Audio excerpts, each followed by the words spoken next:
India Alert. குற்றங்களுக்கு எதிரான குரல்.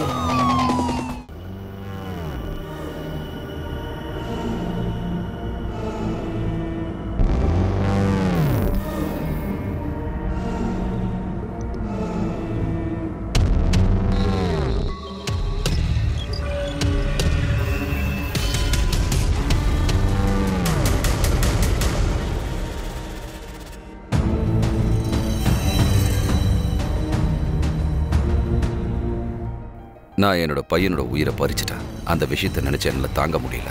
என்ன மன்னிச்சிருங்க.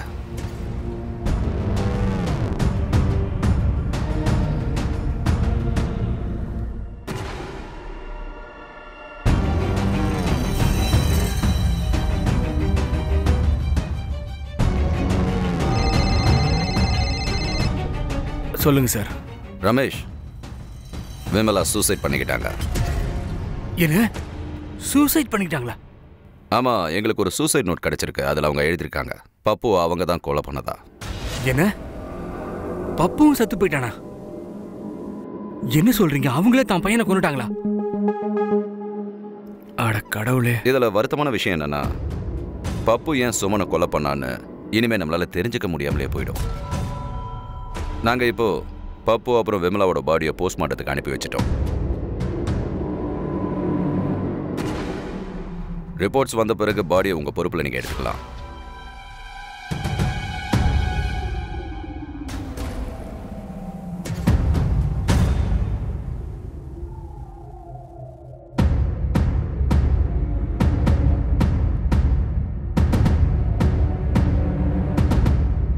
சார், பப்புவோடைய போஸ்ட்மார்ட்டம் ரிப்போர்ட் வந்துருச்சு. என்ன சொல்லிருக்காங்க சார்? ரிப்போர்ட் நடந்த எல்லா கதையும் தலைகீழா மாத்திடுச்சு சார். சுமனுடைய மரணம் 11ஆம் தேதி ஜூலை ராத்திரி கிட்டத்தட்ட 11:15 மணிக்கு நடந்திருக்கு. அப்புறம் அதே நாள் ரமேஷுக்கும் குண்டடிப்பட்டிருக்கு. பப்புடைய மரணம் 8ல இருந்து 9 நாளைக்கு முன்னாடியே ஏற்பட்டுருச்சு. அதாவது பப்பு சுமன் இறக்கிறதுக்கு முன்னாடியே இறந்து போயிருக்கா. அப்போ ரமேஷ் நம்ம கிட்ட சொன்ன கதை எல்லாமே வெறும் கட்டுக்கதையா இருக்குமா? பப்பு அவனையும் சுமனையும் சுட்டதா சொன்னான். அடுத்து தர்மேஷ், அவனும் நம்ம கிட்ட ஒரு கதை சொல்லியிருக்கான். அவனுடைய வாக்கு மூலம் படி பார்த்தா அவன் சொன்னது, அதாவது பப்பு 4 நாளைக்கு முன்னாடி விமலா கையால செத்து போயிட்டதா சொன்னான்.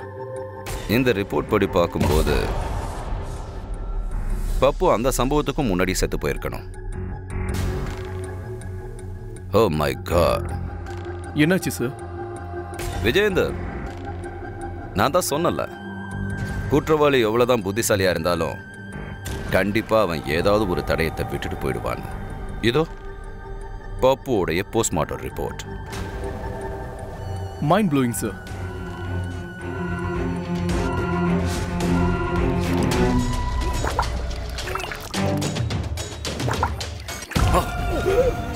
சொல்றா, உண்மை என்னன்னு சொல்றா. எதுவும் பண்ணல. நான் எதுவும் பண்ணல சார். நான் எதுவும் பண்ணல சார். நீ மட்டும் உண்மையை சொல்லனா விஜயேந்தர்.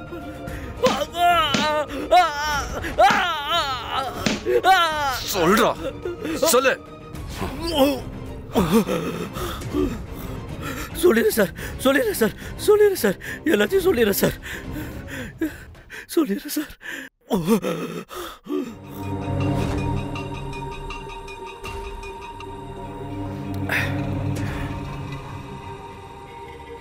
ஒரு வேளை சுரேஷ் சுமனை கல்யாணம் பண்ணிட்டானா, அப்புறம் இந்த எல்லா ப்ராப்பர்ட்டியும், பியூட்டி பார்லரு எல்லாம் நம்ம கையை விட்டு போயிடும்.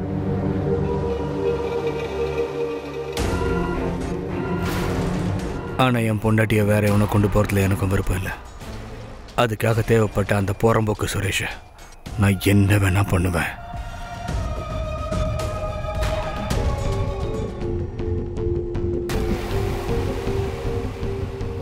இன்னைக்கு வீட்டில் சூழ்நிலை ரொம்ப நல்லா இருக்கு. ஏன் இந்த நேரத்தில் உங்க 2 பேரையும் ஒரு போட்டோ எடுக்கக்கூடாது? அடடா, ஐஸ் தீந்து போச்சே. செல்ஃபி இரு, அவனை நான் ஏன் ஸ்டைல டீல் பண்றேன். நான் சொல்றத நல்லா கேட்டுக்க. உன்னால தான் இங்க எல்லா ப்ராப்ளமும் நடக்குது. புரிஞ்சிக்க மாட்டியா நீ?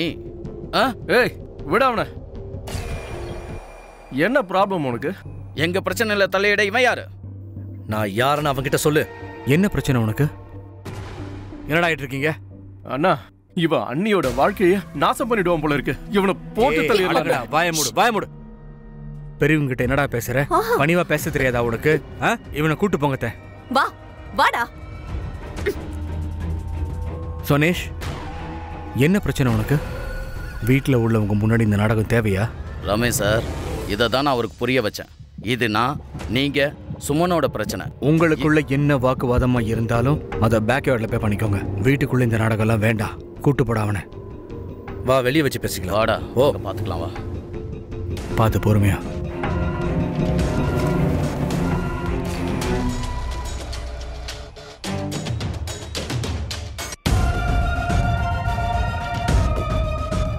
வா வா, எனக்கு என்ன பிரச்சனைன்னு இப்ப தெரிஞ்சிடும். முதல்ல என்னன்னு சொல்றா? நான் சொல்றேன்ல, வா.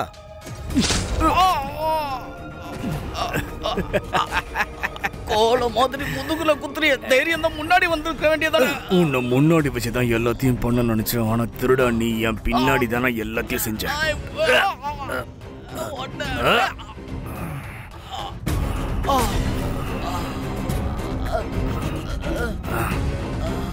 ஒரு கைப்பிடி.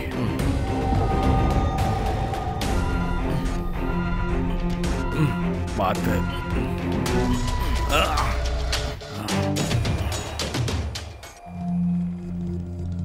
முடிஞ்சுதா? இங்க ஒரு மரத்தை நட்டு வச்சிரு. பேரு சுரேஷன் வச்சிடலாம்.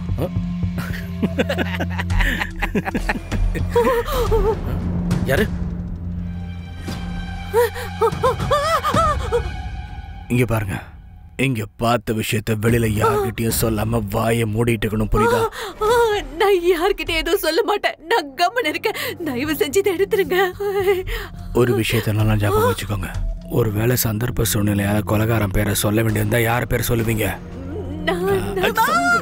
யார் பேரு? நல்லாத்த.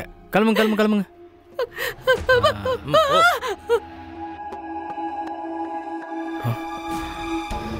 இவளை உயிரோட விட்டு தப்பு பண்ணிட்டோம்.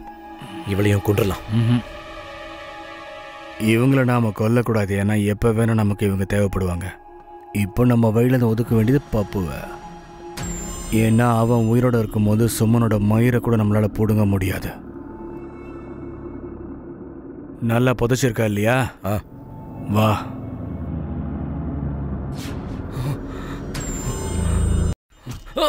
சரி பப்பு, அவனை யார் கொலை பண்ணது?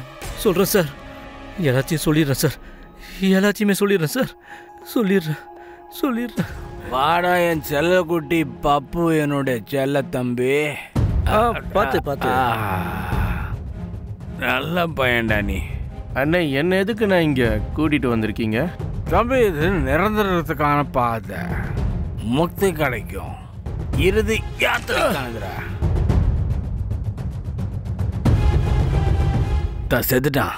ஒருவேளை இவன் போன போலீஸுக்கு கிடைச்சிருச்சுன்னா? டென்ஷனை விடு. நான் இப்ப சொல்ல போறத தெளிவா கேட்டுக்க, மண்டையில ஏத்திக்கன்னா யார் எப்ப கேட்டாலும் அதை மட்டும்தான் சொல்லணும்.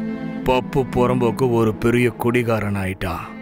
அதனால தான் சொந்த வீட்லயே அவன் திருடத்துக்கு முயற்சி பண்ணா. அந்த நேரத்துல அவங்க அம்மா அவனை கையகலமா பிடிச்சிட்டாங்க. அந்த நேரத்துல அவங்களுக்குள்ள நடந்த சண்டையில இவன் கொல்லப்பட்டுட்டான். அட குரு, பெரிய ஆள் நீங்க. வாழ்க வாழ்க. India alert. குற்றங்களுக்கு எதிரான குரல்.